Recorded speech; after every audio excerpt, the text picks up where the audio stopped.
Okay, people, so let's talk about this. So, I watched a video today. Um,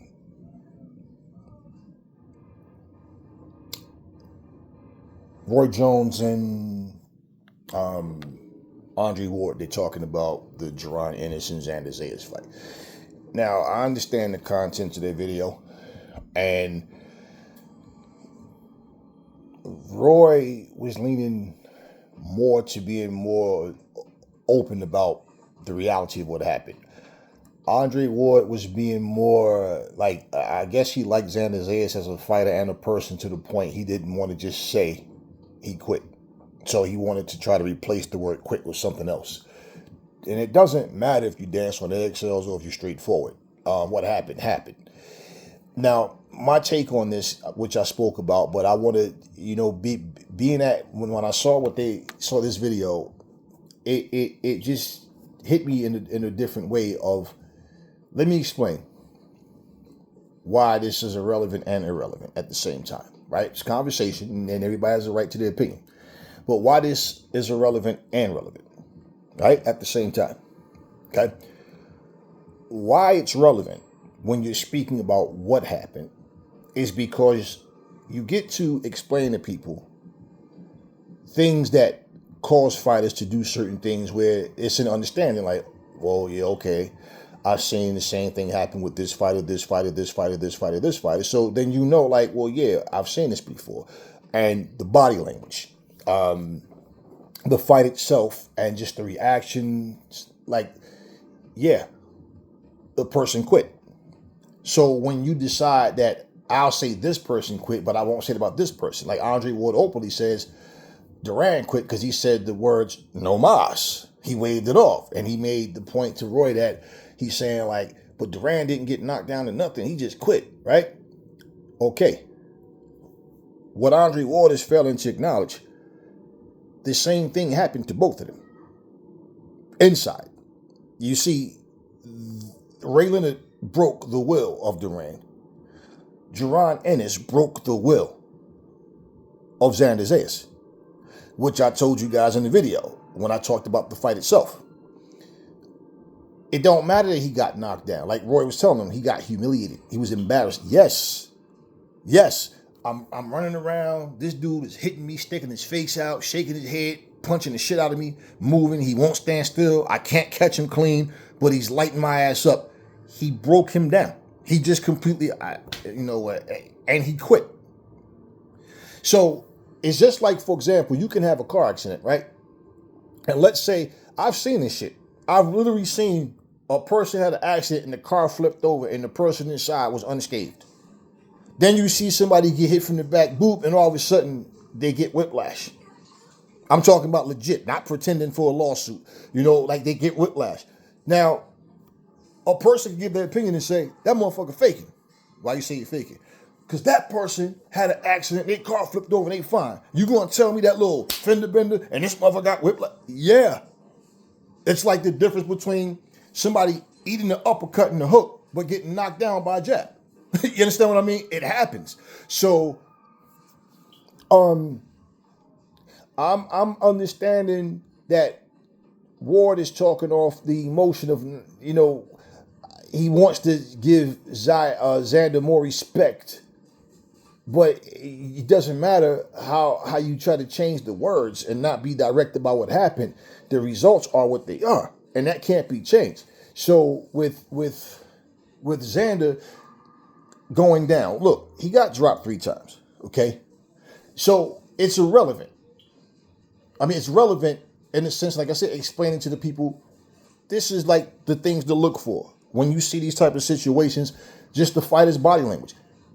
So a person is looking for these, they have an understanding. So it's not about insulting, it's not about name calling, nah, you could. That's not what this is about.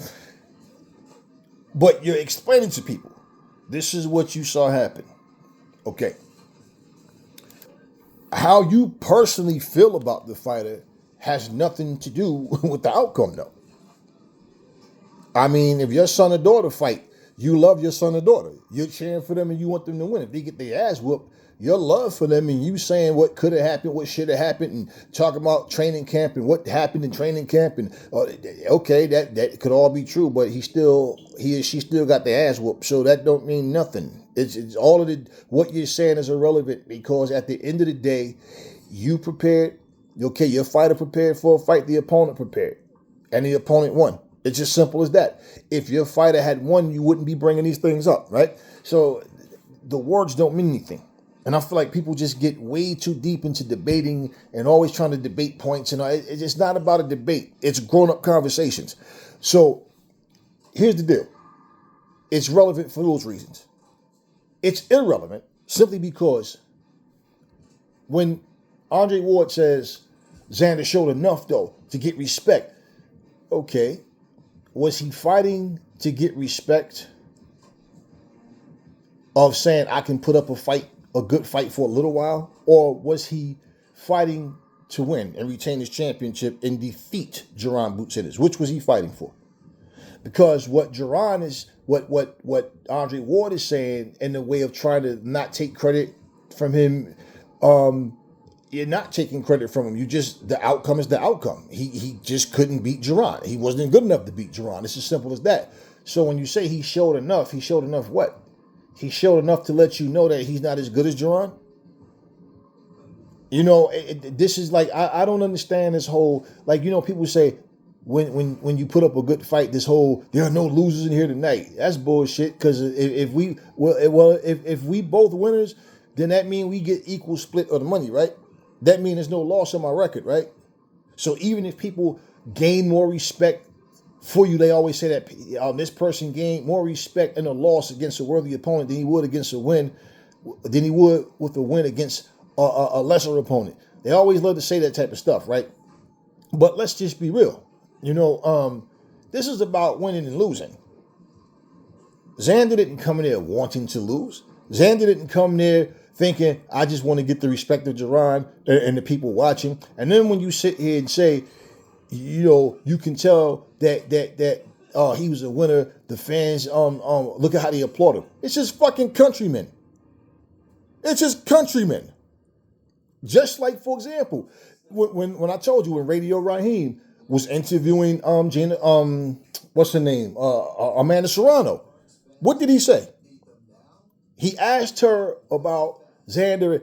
Like I told you, they went into selling how courageous he was and how much heart he showed. I'm so proud of him and blah, blah, blah. More so than, hey, man, listen, he put up a good fight with Jaron. It's just that good. No, he had to specifically bring up Jaron for her to say anything about Jaron. It's their countrymen, man. What the hell do you think? You know what I'm saying? Yeah, it was a lot of Puerto Ricans in the. Oh, of course they're going to cheer him. Of course they're going to cheer him. And the thing about it, though, is Zander didn't make any excuses. He went in there, he gave what he had that night. It's as simple as that. I told y'all, when I saw him not using that ring, and he was standing more stationary, and I said, either he's on some machismo shit, fighting with his attitude, his emotion instead of smarts, or them body shots and them head shots just took his legs away. And he admitted it at the end of the fight that, yeah, his legs was gone. Look, come on. I've seen Zander fight. When I watched him, it was like I said, I wasn't long time watcher of him. I didn't really know much about Zander. And then when I watched like 3 or 4 of his fights, and I see the way he fight, and I can see he move a lot, he clinches a lot. He boxes. I didn't see this devastating power they were talking about. That's why I say I understand when people talking about like Boots can't afford to get hit by this. Like, okay, whatever, man. Because a lot of times they'll tell you, well, just the fact that you're naturally bigger and stronger, your blows are heavier than another guy and all that. But this is all a mindset, man. That should apply to certain fighters, but it's a mindset. It's irrelevant in the sense that basically the outcome is the outcome. It wasn't a close fight. It couldn't have went either way. It was going back and forth and then Boots just caught. No, it wasn't that. This wasn't Ron Lau versus George Foreman. This wasn't that. This wasn't one of those. This wasn't Mickey Ward or Turo Gotti. This was a dominant Jaron Boots Ennis that went in there and destroyed this dude. And Zayas, he had some moments in the fight. He buzzed Boots, and yeah, he fought. This is the problem when you talk a lot of shit, though. Because when you talk big shit and you promise you're going to do this and that, and right, you talk the type of shit to where you at least expect the fighter to have a 50-50 type back and forth tug of war, and type of thing, whether it ends by knockout or you lose a split decision or whatever it is, that it ends up being like one of them fights, and it wasn't close to that. So the thing is, like Roy said, they could have stopped it in the 5th round because it wasn't no need to let this kid just take more punishment, right? Now, Roy is saying that for this reason too. For one, it is about the fighter's safety, because a real fighter is just going, that warrior in you is going to be like, nah, fuck that. Don't stop it. You're on some Apollo Creed, nah, don't stop this fight, right? But at the same time, that's not your corner's job just to suit you. Your corner's job is to save you from yourself in a lot of situations, okay? So also, Roy made it clear, these fighters are different. They're not like our generation, right? I've been telling y'all this. Most of these fighters can dish it out, but they can't take it. So the ones that can take it, they stand out. I put them above the rest of the cut because they're showing you, nah, even if I get hurt, I'm going to keep going. Unless you catch me with something and finish me, I'm going to keep going. I don't see this generation of fighters being as good as the previous. And before that, and the generation before, I don't see it like that. I truly don't. One thing I can tell you, y'all think all that pretty flash and flare shit, is like that's superior boxing. You get in there and you get in there with a dog like Sam Langford, somebody that fought flyweight, lightweight, welterweight, heavyweight, right? Now, let's be real. Those heavyweights back then were not that big, and you had people that wasn't even actual heavyweights, that they were calling heavyweights. But at the same time, what I'm saying, you got a guy that went up and fought multiple weight classes, okay, and was successful. You got guys that would jump on you like, I heard the rapper Kane was being interviewed one time, and he said that Terrence Crawford is like, he reminded him of Aaron Pryor. He's like, yo, it's like it's like hard to get Crawford off. I'm like, I don't understand that comparison. Crawford fights nothing like Aaron Pryor. Crawford is more on the technical side. More of a pure boxer. Aaron Pryor is more of a he's like a pest. He moves a lot. He can fight on the back foot. He does work off his jab, but Aaron Pryor, once he hurts you, he's on you. Like he just goes at you. Crawford is just more methodical, more laid back. I don't know that. That doesn't say he beats Aaron Pryor. I'm not saying that at all. I'm saying stylistically that they're so different. So I don't know what the hell Kane was talking about when he said that. That's his opinion, but I'm like, Aaron, he remind you of Aaron Pryor? I'm like, he must be looking at that Spence fight. Because if you've been watching Crawford all these years, you know Crawford is a boxer that moves.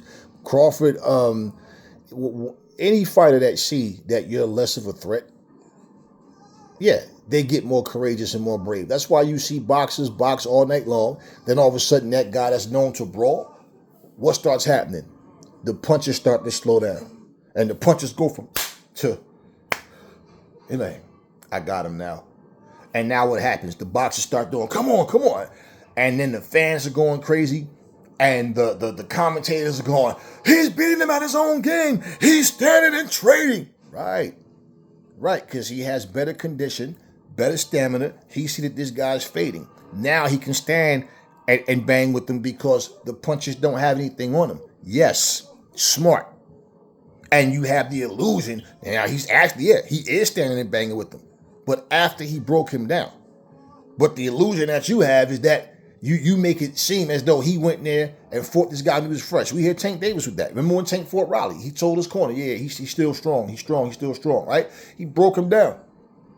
That's why you see, even though Tank can bang, when Tank fight a big puncher, what does Tank do? He gets on that back foot. He box, he move, he uses his foot speed. He uses smarts. He don't just stand there and bang with you necessarily. Now, when he starts breaking you down and Tank starts to see you faded and them punches start, yeah, I got you now. And that's when Tank starts going forward. That's why Tank will lay back and wait, pick you apart, shot, slip, move, shot.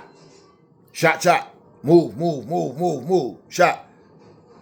Now you start slowing down. This is the breaking down process. And that's basically what people was expecting Zander to do. Box and move, try to wear Jerron out, make Jerron come forward, make him overcommit, make him get desperate and reach for shots to try to catch up to him. And basically Jerron said, nah, I'm going to jump on him early. I mean, right from the very beginning of the fight, early in the fight, he's popping that jab. He's catching it with everything, easily, So when you have moments in a fight, people will say, yeah, man, the dude was putting up a good fight. Okay, cool. We're not trying to take that from him. The whole point is this, right? If you take a test and let's say you get 5 wrong, but you still get a passing grade of a 71, just say, right? You get enough wrong when you get a 71. Can you expect to get 100 on the test when you got answers wrong? If you just get one answer wrong, you don't get 100. So you get enough wrong that a 70 is a passing grade, you get a 71. You understand what I'm saying? That's your grade. So it's not being disrespectful by telling you what your grade is and saying that you're a C level, because a 71 is a C. Okay, so your knowledge of this test, you're a C level. What's so hard to understand about that? So with Zander, it's irrelevant when these type of conversations in the sense of the excuses to try to sugarcoat shit, because the whole thing is this: we want a winner. That's all, a clear winner. So somebody got to win, somebody got to lose, possible draw. Right? Disqualification. Those things happen. So we want a clear winner. There's no debate. There's no doubt about who won that fight and who was in control. And now, again, like I said before, he's only 23 and the inexperienced. See, where was all of this talk before the fight? If you're trying to sell a fight saying, well, he's inexperienced, he's only 23, then why would anybody want to watch the fight? Because you're basically saying this is a mismatch. So when you build the guy up to be better than what he is, then he gets beat and you say he was exposed. Now, when you're talking shit as the fighter and you get beat like that, yeah, you've been exposed to not be as good as you think you are. You're not on that level that you talked about. But basically, what's happening is the talking does not win the fight. Like I say, in this era, people love to tell you, well, he beat him, and him, so he could beat that guy for sure. So he don't need to fight him. You guys pick and choose the fights you want. Usually, the camouflage is you don't want to see a fight that you really feel skeptical about inside. Like, man, this motherfucker might wind up knocking my dude out. And y'all don't really want to see the fight. It's irrelevant to sit here and try to say he didn't quit when he did quit. Roy talked about how he was sitting there holding his ribs and all. I told y'all, he quit. Look, this is what Zander did. He quit. He's on his knee. He's sitting there folded up. The ref is talking to him. He's not making eye contact with the ref. And he goes, and then he looks in at his corner. That look was like, yo, I'm done. His corner saw that. Why didn't they throw the towel in the 5th round when he was getting his brains beat in? Why? They was trying to give him the benefit of the doubt that, hey, man, he can rally back. See, you won't see those fights like back in the old days. You want to see a lot more. We've been seeing stoppages, right? And people will say it was stopped too early. No, I get where Roy is coming from. And no, this generation is built different. Did you hear any protest from Zander saying, I wish my corner didn't stop it? How could he say that? Because all you got to do is look at the footage. He's sitting there hunched over, bent down. He's done. He's telling the ref he's done. Just by sitting there, and he's not looking. What happened with Meldrick and Chavez? What did he say? I'm asking him to walk forward. He's not even looking at me. He's looking at his corner. He's not responding to me. Do you understand? Zander's not responding to the referee. He's not even looking at him. He's sitting down there and he's looking in his corner. as if what y'all want me to do. I'm getting my ass whooped. Like I had enough. He threw that towel in. No, there was no protest. Now, no, these fighters are not the same. And I told you, for the most part, this generation is more about talk, attitude, chip on my shoulder, arrogance, but they have more mouth than they do ability. I'm just being straight up with you. See, Zander did what he had to do, what he was capable of doing. It wasn't enough. Did he quit? Yes. Trying to sugarcoat it and say, well, because Ward is, I'm not going to say he quit. It don't matter what you say. That's what he fucking did. He quit. He definitely quit. But at the same time, the lesson that he learned about himself in Boots is that I'm not as good as Boots. I got work to do. Now, if they didn't stop it, and I get what Roy's saying too, but had they not stopped, let's say they did stop it in the 5th round. Maybe he does protest now and say they should have let me keep going. Maybe. But being that they did let it keep going, look at what happened to him, right? It is about trying to save your fighter from themselves. But think about it. Imagine if Zander, let's say they stopped it in the 5th round. And imagine if Zander would have been saying, if they didn't stop it, I'm sure I could have rallied back and like, I was still in the fight, man. And people would have been saying, yeah, I agree. And you know what? This is another victory by Jerron that people wants to tank because it was an early stop. That's what they would have been. Nobody would have been seeing it Roy Jones' way. Nobody would have been. They'd have all been saying, nah, man, you got to let these fighters fight. And one of the examples that people going to always use, and that's why I always say, as much as people use that example, it's a good and a bad example, is because like when Wilder dropped Fury, and people were saying he was knocked out, Fury wasn't getting beat up. He just got caught. So it's not like he was getting punished. And so when the ref doesn't stop it, and that's bullshit about, it was a long count, it wasn't a 10-second, it's not a 10-second count. It's a 10 count. It's not called a 10-second count. It's called a 10 count. Now, if Fury was getting his brains beat out like that, and then the ref waved it off, yeah, everybody is going to say he saved him from himself, man, because if he'd have tried to let him get up or whatever. Or now, the thing is, and why it's a good example because Fury got up, and when he got up, he wasn't on Wilder's legs. He got up and he took the fight to Wilder, and he took over. He really, like shit, man. It's like he started dominating that round. He started backing Wilder up, and he saw Wilder can't fight backing up. I'm running from that right hand for nothing. You understand what I'm saying? But at the same time, right, he wasn't getting beat up. He was not getting beat up. So if the ref would have waved it off, we would have never known that, damn, Fury could have got up and still did more damage to Wilder than Wilder did to him. See, the example of that, especially when people are saying he was knocked out. Yeah, but he wasn't knocked out. You can't say he was knocked out because y'all trying. That's why they start trying to counter and say it was a long count. It wasn't no long count. It's not, like I said, it's not a 10-second count. You see referees count, right? Most referees count like this: 1, 2, 3, 4. I guarantee you, if you put a clock next to you and count just like I'm doing, you're gonna be like, damn. It's not a 10-second count. It's a 10 count. There's nowhere in the rule books that it says it's a 10-second count. It's not a 10-second count. It's a 10 count. Okay? There's times you see a fighter get knocked down and then the opponent, like a dumbass, I don't know why fighters do this shit, but they knock a guy down and start dancing and doing stupid instead of just going to their corner, like the neutral corner. And then what does the ref do? The ref starts counting at it, not from 1, 3, 4, right? Because you done killed some seconds. Just go to your damn corner, right? Neutral corner. So they tried to, and we know what that was about. We know all of the making excuse. We already know what that was about. But bottom line is Fury got up and did damage. Now, let's look at how when Usyk dropped Dubois. Everybody was like, man, he got cheated. Yeah, he did. In terms of that count, yeah. And the fact that the fight should have been over because Usyk could not respond to a 10 count. We seen Usyk get saved by the referee twice now. Twice. Okay? Usyk got hit in the gut.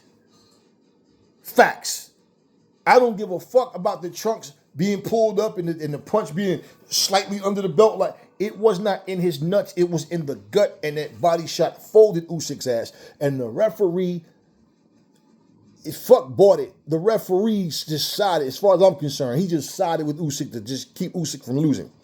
Usyk got folded with a body shot. I don't give a fuck. I know where my nuts are. And I ain't never seen a human being, unless somebody was born like deformed, some type of birth defect where their nuts is in their gut. Look at where your belly button is and look at where your balls are. You tell me it's the same place? He got hit right in that fucking gut and not nowhere near his damn balls. So yeah, he got robbed in that sense because Usyk wasn't able to make the count. Now he couldn't even get to his feet. You understand what I'm saying? That ref could have counted to 50. Usyk wasn't getting up. Fury got dropped. The ref didn't just jump in. That's what everybody was saying he should have done. Just waved it off. Simply because now Wilder gets the win. But in fairness,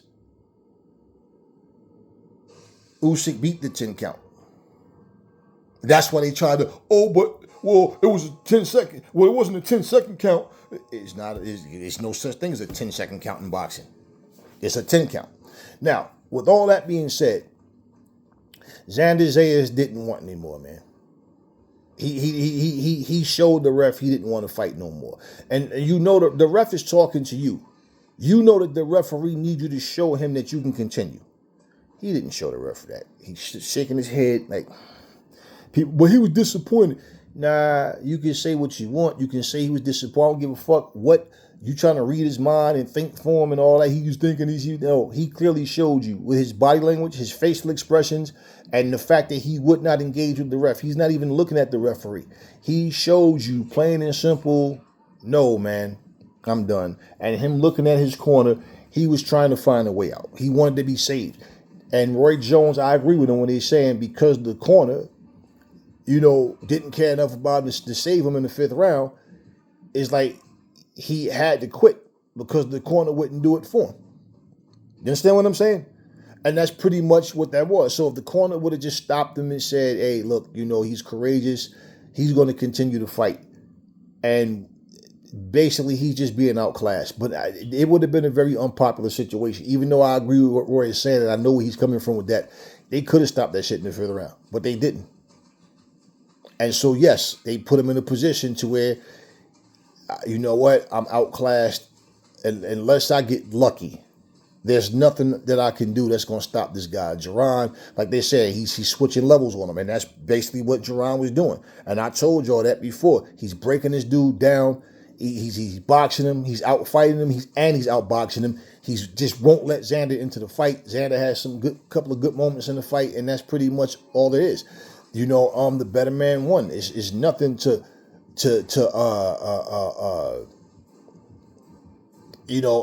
insult Zander about. Now, you can look and say you talked all that shit and look how you got your ass kicked. Yeah, because he was talking big shit. Big shit. This is why I say all of this press conference stuff, all these fighters want to try to make it seem like they're unbeatable and they're going to do this. You're going to see a version of me you never saw. I'm better than all them fighters you fought, blah, blah, blah. Everything. And then they go in there and they can't even compete. Having a good couple of moments don't mean you competed at the highest level. So there are levels. So, when you look at Zander Zayas' performance against Boots, I told y'all I didn't see where he was as good as Boots. So when people were saying all this, I just feel like these are people that just wanted Boots to lose. But the outcome is the outcome. People always, talk some type of shit. But isn't it funny that even the fact that it's conversation, but nobody made a big deal when Ryan Garcia, racist bitch ass, quit against Tank Davis. He literally quit. He literally sat there. Tank was telling him, yo, get up. And he shook his head. Remember, he was going down. Then he stood up and stepped back to keep from getting hit and shook his head and went down. And then Goosen is like, is the rib? Yeah, I figured, yeah. They were all disappointed in this dude. You understand what I'm saying? He's a bitch. But because, everybody wanted to see Ryan, win. They wanted to get behind this racist piece of shit. But yeah, he literally quit when Chad Dawson fought against Andre Ward. Dre dropped him, he went down, and you heard him tell the ref, I'm done. And that's what Zander did without really actually saying the words. He's looking at it. He's saying he pulled the Chad Dawson. He's like, I'm done. I'm done. Anytime, and let me tell you something. And I know when you tell your fighters this, you as a fighter is told this for sure. You have to respond to the ref. The referee looking at you, Callie, are you okay? You want to continue? And you just broke eye contact. You're not looking and you're shaking your head no. And then you look at your corner and you're holding your fucking ribs. Bro, come on. So it doesn't make a difference. So part of what I'm saying is even though Dre is showing humility towards him, okay, cool. That's his personal feeling, and feelings aside, I don't think it's good for the fans, for the boxing public to start getting their feelings to you start making excuses for fighters. Which is what most of y'all do anyway, because this is why the sport is like it is. Let's just be real. A lot of these fighters are soft. They're not cut from that cloth. Like, and look, don't get it twisted. We've heard a lot of fighters say things like, "I die in that ring. Let me go out on my shield," right? But they're in there and they're not engaging. They're not trying to go out on their shield. They're not leaving it all in the ring. They're trying to play it safe. They're just trying to make it to the final bell.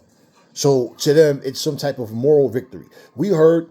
What's his name? Regis Prograis. When he fought Conor Ben, he said, I knew I was going to lose. He remember that. I know he said, I wasn't even trying to win. I just wanted to show people I could still do this, which made zero sense to me. Okay, so you just want to show people that you can make it to the final bell, but you can't actually win.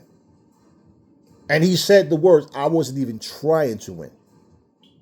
So, if you're going, for any fighter to say that I'd rather go out on my shield, I'd rather die in there, but we watch you go in the ring and don't even compete because you're trying to not get knocked out. You're just trying to survive. You're not leaving it all in the ring. So when you make the claim that I'd rather die in the ring, it don't matter. It's words, because we can pull up fights of you and show you where you went in the ring and didn't leave it all in the ring, right? So the words don't mean anything. The words is what make you look foolish and how you embarrass yourself when you got a big mouth and then you go in the ring and don't back it up. Now, Zander is in that category because he talked a lot of shit. But overall, all these fighters, pretty much the majority of them talk shit. And he was talking big shit. I mean, if it was Clarissa Shields saying all of that and then went in there and lost, that's the first thing everybody would be saying. Oh, you talked all that shit and got your ass whooped. Right, Zander was talking big shit. Big shit. He was promising things and all of these things. Now, a soft fighter will get mentally broken. They will get discouraged because they don't understand the fight business that, you know what, your ego was inflated. Now your confidence is fucked up because you really believe that you could win and then you didn't. A warrior understands this is combat, bro. If I lose, you're going to have to take me out this motherfucker knowing you was in a scrap, right? Your skills are up. You got to be like, look at yourself and think, what type of hand speed do I got? Am I good at angles? Do I know how to nullify a jab? Do I know how to, work off my own jab? Do I know how to put combinations together? Am I durable? Can I take a punch? Do I have good stamina? Do I check all boxes on what a great fighter needs? And if you check all boxes, those fighters are going to always be in great fights. Evander Holyfield, people like that, Marvin Hagler, you understand what I'm saying? Sugar Ray Leonard, like Ray Roberts, like this, Muhammad Ali. You're going to have these fighters. But then you look at a fighter that don't check several of those boxes. But in their minds, they do. They go in there and they get their brains beat out. And you talked all that, right, because that's what they do. That's why I said, look at skill and ability. Now, think back when I told you guys, if Devin Haney is as good as he say, and I mean, not Devin Haney, Shakur Stevenson, I said, and from what I see, the eye test I see, he should have no problem beating Teofimo. Again, this is why I reiterate, because I like to remind you guys, I'm not speaking, look, I don't ever want to see Teofimo win. Or Ryan. Fuck both of them. And I'm honest about that. But me picking Shakur to completely destroy him had nothing to do with me not liking him as a person, as a human being. I think he's a scumbag. It's based on the ability of Shakur and the ability of Teofimo. And for all of you that disagree with me, who was right and who was wrong? When I said Teofimo. I pick him to beat Lomachenko. For all of you that disagree with me, who was right and who was wrong? So my point, what I'm saying in all of this, none of these fights have I ever said, I think this guy's going to win and why. It had nothing to do with a personal thing. Never. I tell y'all, I want to see AJ beat all the heavyweights, right? But when you ask me about AJ and what I tell you, it depends on what AJ shows up. Because let's be real. You don't hear me making excuses for AJ or nothing like that. You hear me saying, I don't know what version of AJ is going to show up. I don't know what he has left in the tank. Does he still have, I don't know this. So even if I want to see AJ win, I can't sit and tell you, I guarantee you he going to win. I know for a fact I don't know that. You understand what I'm saying? So if you listen to me and hear what I say, I'm not coming from that. I've never been a bullshitter. I'm not coming from a space of making it personal. And why should I? It's not like I care. It's not like if AJ lose, I'm gonna be sitting up, damn man, my night fucked up. If AJ lose, he just lose. Any of them. But like I said, I'm honest about what I see and how I see things. So everybody has the right to their opinion, but I feel like Roy Jones was more dealing with the reality of that situation of what happened and why. Then, Ward is understanding where he's coming from. But he, like I said, he doesn't have a problem saying Duran quit, but he don't want to say it about Zayas. But you as an observer, understand something, y'all.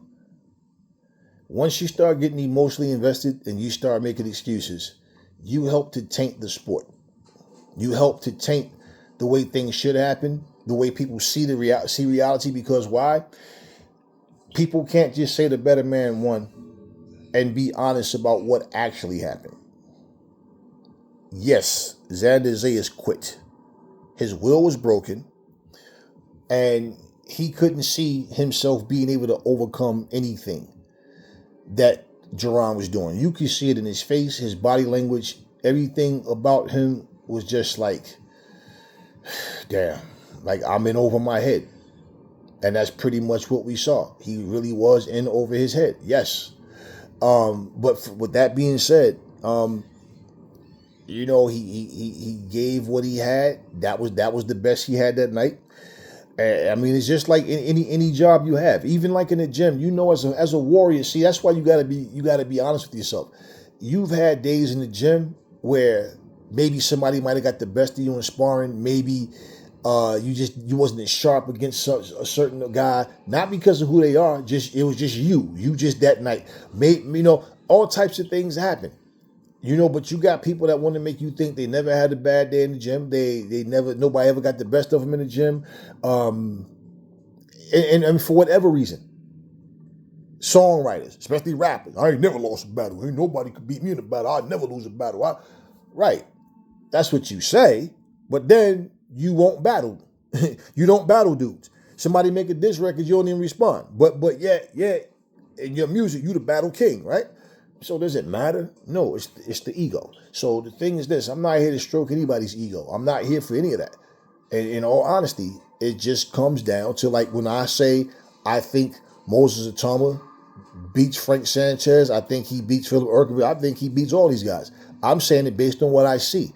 I'm not guaranteeing you shit. You know what I'm saying? But if I had to put money on it, this is my point. I don't see anybody, not Usyk, none of them. I think Tyson, I think Moses will break all these dudes down and eventually knock them all out. And even like when I'm saying, like, let's just see what AJ looks like now. Because if AJ can't tap into the old AJ, he won't beat Moses either. And I'm telling you guys, if they did fight, I'd be pulling for AJ. But I'm not going to sit here and tell you I'm confident that he beats Moses. I'm telling you that I feel strongly confident that he beats Philip Urquhart and that he beats Frank Sanchez. But it will tell us a lot about both guys if they was to fight. Because for one, with Frank Sanchez, we'll look and see. Is he back in top form? Can he tap back into what he used to be? And even what he used to be, is it enough to beat who Moses is? So yeah, we only know this when the fight happens. We don't have to guess anymore about Jerron and Zander because we got that fight and we got an outcome. So it's irrelevant to make excuses and dip and dodge and walk on eggshells about what actually happened. You understand what I'm saying? And it's relevant to be honest about what happened. Nobody had any motherfucking problem with saying that Daniel Dubois quit against Joe Joyce, and everybody said if you quit once, you'll quit again, and they labeled him a quitter. And he had some fights where he defied the odds, and he ended up because like when he fought Fabio Worley, most people thought Fabio was going to break him down and make him quit, and he didn't. He defied the odds. Now he beat Philip Urkovich. He beat Anthony Joshua. He beat Fabio Worley. So yeah, he had his loss, but he had his losses to Usyk. But at the same time, he also did beat fights that people thought he wasn't going to win against. So you got to look and think like the skill level of a fighter, the consistency, like all of that. It comes into play on a fight-by-fight basis. That's why I tell y'all think that staying undefeated is easy. Y'all say that shit, but it's all because of who's undefeated. It's all because of who's undefeated. You know what I'm saying? Y'all hate Floyd, so y'all try to shit on his resume, but you can't. Not Roy Jones, nobody can. Andre Ward's undefeated, but y'all don't talk about the fact he's undefeated. Andre Ward won the Super 6. Y'all don't bring that up. But it was a solid competition. It was a solid tournament, and he won it. Plain and simple. Bernard Hopkins won. They had the tournament. It was him. They had the tournament, middleweight tournament. It was him. Him and Trinidad was the last two. William Joppy was in it. I forgot everybody, but I remember him. William Joppy, Bernard. I don't think David Reed was in that. I think the David Reed Trinidad fight was at 154. If I remember correctly. I don't think that had nothing to do with it. But yeah, but bottom line, yeah, man, I mean, they had their tournament and it came down to Bernard Hopkins and Trinidad. And like 90-something% of the people had Trinidad beating Hopkins. Probably 99.9. The only one person that thought he was going to win probably was me. I didn't see a reason why Bernard Hopkins couldn't beat Trinidad. I seen Bernard fight and I felt like he was a better fighter. And my thing was, if he goes in there and just for whatever reason give Trinidad too much respect and fight the wrong fight, laying back trying to be super careful, I just didn't see why he couldn't beat Trinidad when I looked at both of their skill sets, and I was right. But hey, just saying, y'all, just be upfront about what's true. I'm not about disrespecting people unless people do disrespectful shit. Because if you put disrespectful acts out there, we don't owe you respect then. If you don't want to be, you feel like people disrespecting you, then don't be disrespectful with how you say things. Because a lot of fighters get mad when people are just honest about their opinion. But a lot of times people come with that aggressive talk and be, talking like, what they're saying is facts. And when it's just basically their opinions. And I'm telling you, like when you look at what happens, and let's say you're a person that you really can't process everything you saw. So somebody that has experience, better knowledge of, can explain things, and then now that makes sense. Now I see, right? That's cool. But when we start dancing on the eggshells, man, our personal feelings have nothing to do with the outcome of a fight. Just like the video I did. Our expectations, the styles that we like, that we prefer, our preference and our expectations have nothing to do with how the fight's going to play out, especially when it's done off of a bias. So it's as simple as that. So when these fighters get in there and you guys think so highly of them, when most of the time when you're talking, it's not because of your own observation. It's because you have all these analysts telling you that this is what it is and this is how the fight is going to go and this guy is better at this than that. It's just like, for example, when people say James Toney was technically better than Roy Jones, right? Does it matter? Because he couldn't beat Roy Jones when they fought. So does it matter that he was considered technically better? Does it matter? No.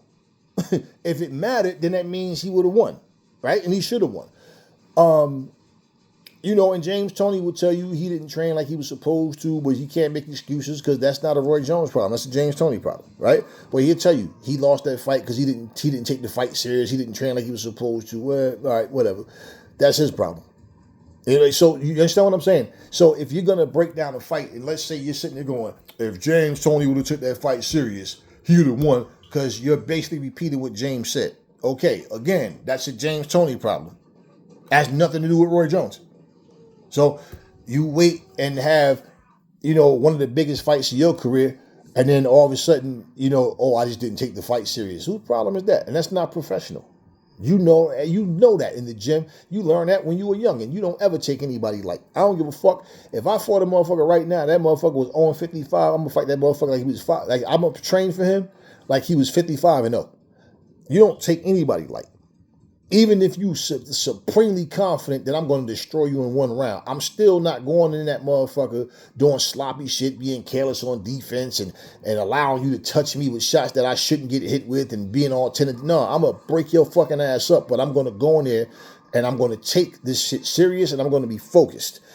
I never understood, even when fighters say things like, I don't know what these guys got to beat me, got what they got. I don't know what they got to beat me with, so I can't get up. No, man, you should be able to get up for any opponent that's in front of you, man. But I do understand that, hey, different people feel different ways. It is what it is, right? Just like you got fighters go, man, I was getting myself in trouble because the money was coming too fast and I didn't know what to do because they were immature as fuck. And then you got people that make excuses for them. Instead of saying, hey, listen, man, you fucked up. Now that you know, get it right. Don't let that fucking same thing, don't repeat that. Don't let that happen again. Instead, well, hey, man, yeah, it happens, man. Yeah, I had nothing. I didn't know where my next meal was coming from. I couldn't feed my family. I couldn't feed myself. Now I'm in position to do so. I'm going to go out and break the law, do all types of stupid shit, and get myself in trouble. That just makes a whole lot of sense, doesn't it? Right. Nah. Yeah, grown men do things different. Mature-minded people do things different, and I agree with Roy saying that this is a different generation, and no, they don't have that killer instinct. They don't have that fire. Some guys will get in there, like, for example, I respect the fact that, like, Abdullah Mason went to war with a guy, I forgot the guy's name, he dropped Abdullah Mason twice. And everybody was making a big deal, oh man, this dude overrated, oh, this dude chinny, oh, this, right. But damn, he got back up, put some hurt on the guy, they going back and forth, got dropped, put some hurt on the guy, and ultimately stopped the guy. And instead of saying, hey, it was a great fight.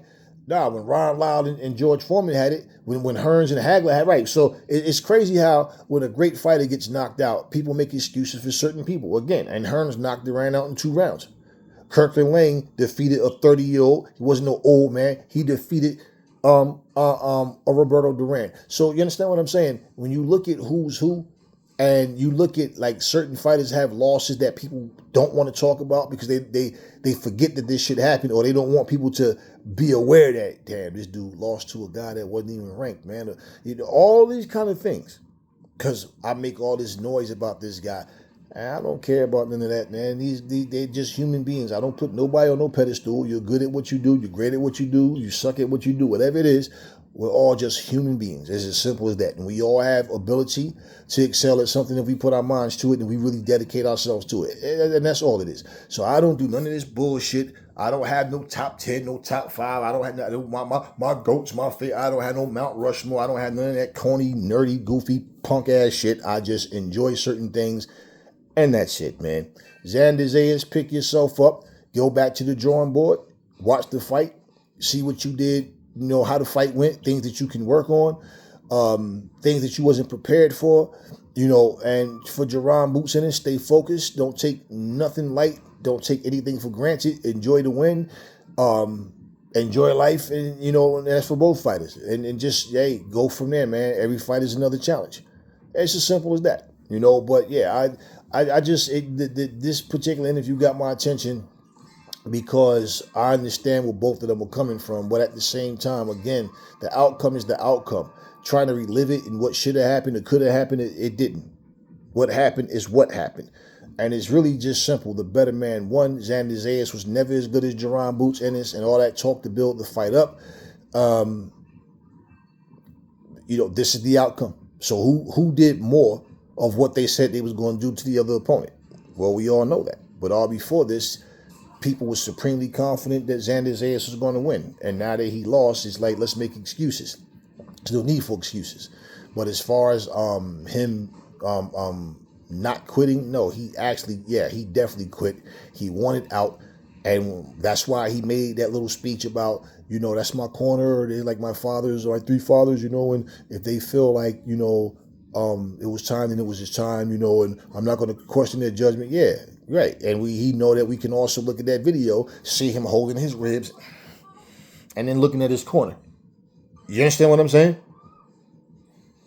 If somebody sat in front of you and said, oh my God, I'm so thirsty, and they see you standing over there by beverages, isn't that a sign, a hint to you that, oh, you're thirsty, you want something to drink? Oh, I'm so thirsty. And looking at you while you're standing by beverages. Okay. Simple. You sitting there and you got a fucking table full of food and somebody going, man, I sure am hungry. Holding their stomach looking at you. Okay, so why is it so hard to understand what Zayas did, man? Zayas wanted out. He quit. He had enough. If they had stopped the fight in the 5th round like Roy suggested, right? That's cool. But at the same time, they need to let these fighters know. It's like Zayas. I'd be real. I stopped the fight because of the punishment you were taking. I want you to live to see another day, and I want you to be healthy. I don't want you to retire from this sport with brain damage. But we have to watch these fights. We have to see what the weaknesses are, what we need to get better at, what we wasn't prepared for that Jerron did, and we have to work from there. It's not an easy road. This is the fight game. So, because what happens? What happens if Zayas has another fight and similar things happen and people are saying they should have stopped the fight? Now that's 2 fights where they should have stopped the fight with Zayas. What happens if it's a 3rd time or 4th? You understand what I'm saying? So then we now know, okay, this is your level. You can beat C-level dudes. You can beat maybe a B-, depending on who it is, but you can't beat B+, A+, A-. You can't beat those guys. And this is the thing. Everybody's not going to excel the same way and have the same success. So you have to be honest about your fighter. And it's as simple as that. We can sit here and tell you all day. Like, look, just think, for example, remember when Diego Corrales fought Jose Luis Castillo, right? Jose got to the point he was beating the shit out of Diego Corrales, dropping him, swole his shit all up and everything. And it like he was all but over for Diego. And next thing we know, man, Diego keeps getting knocked down, but he keeps getting up. And Diego just starts putting it on Jose Castillo. And next thing we know, he broke him down and stopped him. And it looked like the fight was over for Diego Corrales. Now, those type of fights, they definitely do damage to your body to where you're not going to be the same again. But at the end of the day, this is what you signed up for to be a fighter. It's not easy. You understand what I'm saying? Everybody don't have the same skill level. Now think, I remember these times, and I remember how everybody was making such a huge deal about Diego Corrales. When he fought Floyd Mayweather, people was like, yo, Diego's heart, his determination, his toughness, like his height, his reach. Floyd is going to have a lot of problems. He's going to have to figure out how to get by that jab. And they was talking like Floyd bit off more than he can chew. Floyd beat the shit out of Diego Corrales. Dropped him like 4 or 5 times. I mean, just kept dropping him. And he embarrassed him. Like, man, you're not even on my level. Nobody wanted to admit to that, though. They all, because they talked so much shit and was talking like Floyd maybe he shouldn't have took this fight because all that, the reach, the height, everything. And look at what Floyd did to him, right? So when you look at these situations, if you were repeating what the commentary team was telling you and you thought that Floyd was over his head, then you saw the fight happen, doesn't it make you scratch your head and go, damn, what happened? Yeah. What happened was Diego Corrales is not on his level. He's just not as good. It's as simple as that. Floyd was on top of his game. One thing you got to understand, too, about fighters, you can break a hand in the ring. Fighters get injuries in the ring. And how courageous is that when you have injuries in the ring? You sustain injuries that really bother you, painful injuries, but you're able to fight through it and still win on top of that. Now, what you need to do is heal properly. Because that same injury, you go into another fight and re-injure that same, whatever the injury was, it comes back. And a lot of times what happens is fighters have injuries that they never really got fixed properly. They don't want to do certain surgeries and things because they don't want to be out the ring too long and lose money, and then, the long recovery. But hey, that's what's necessary for the body. And see, people don't think about any of that. All they think about is the fighters talking shit, preparing for the fight, then they go in there and fight. And really, bottom line, that's all, the concern is for people watching fights. It's not all this other stuff, but this is where you yourself, know what you're dealing with. You know what you're going through. This is just a situation where, as far as we know, we don't know anything about the injuries, and we're not looking for any of that. One guy was just clearly way better than the other. Far superior to him, skill for skill and understanding. And again, like I said with Jerron got to tighten up on defense. There's no need for you to, have these fights where you have these little lapses where you just kind of fall asleep in the ring and you're getting hit with shots that you shouldn't. But hey, like a champion, man, he took it and he kept coming. Even when he got wobbled, he stayed up and never went down. So regardless, some of the greatest fighters of all time have been dropped. So, and got up. Some of them been knocked out. But at the end of the day, Zayas did quit. His will got broken. And pretty much it's like, okay, cool. It's not the end of the world.